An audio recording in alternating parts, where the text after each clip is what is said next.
a line that separates Pakistan from Afghanistan. It's in the grip of turmoil as both sides trade fire. This has been happening for quite some time now, and the hostilities refuse to cease. The latest flare-up unfolded on the Torkham border. The map on your screens tells you its location. On Monday, this border witnessed a clash between Pakistan and Afghan forces. They exchanged fire, leaving one border guard injured. What was the trigger? Now, it all started on Sunday when the Afghan Taliban shut the border crossing, accusing the Pakistan government of violating its commitments. What commitments?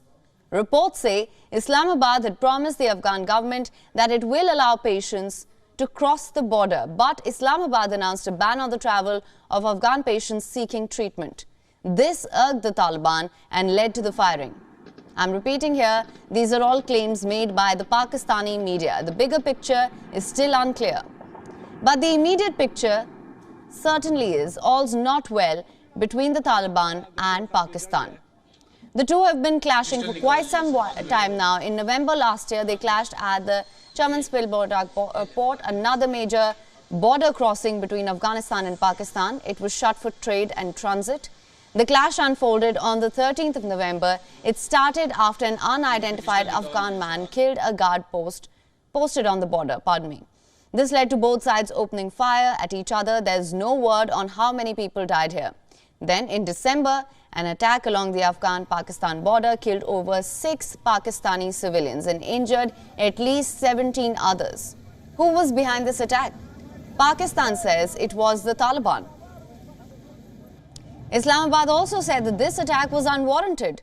There was no trigger from their side.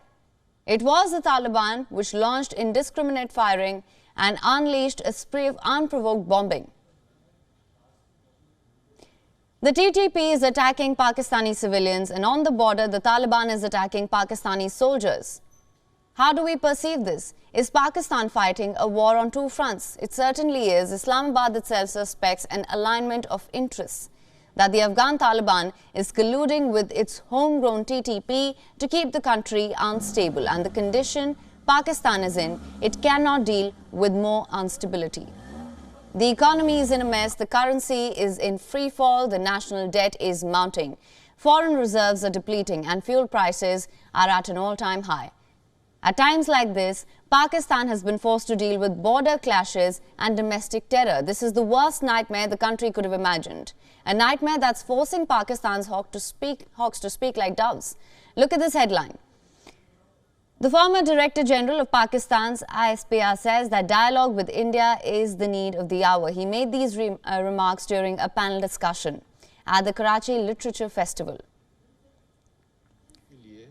I'm quoting here, "Dialogue is at present a need of our country. The way forward is not just the state apparatus, because if you leave it solely to the security establishment, there will be no moving forward. It will be like taking one step forward, 2 steps backward. There has to be an initiative like Track to Diplomacy, like media, like business and trade organizations, like academia, and they can interact and create their space within Indian society." Now, what an interesting turn of events this is, where those who served in the Pakistan army are asking the leadership to talk to India, to ask India to get them out of this economic and political mess. The question is, should India help Pakistan? Well, New Delhi has always made its policy very clear.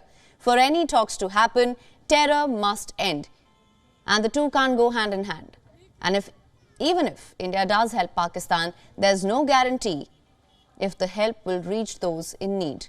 The country's incredibly corrupt elite would loot the bulk of it. So let me say this again, India may be Pakistan's best bet during this crisis. It may be in the best position to help Pakistan. But would any help make Islamabad mend its ways? We have our doubts. WION is now available in your country. Download the app now. Get all the news on the move.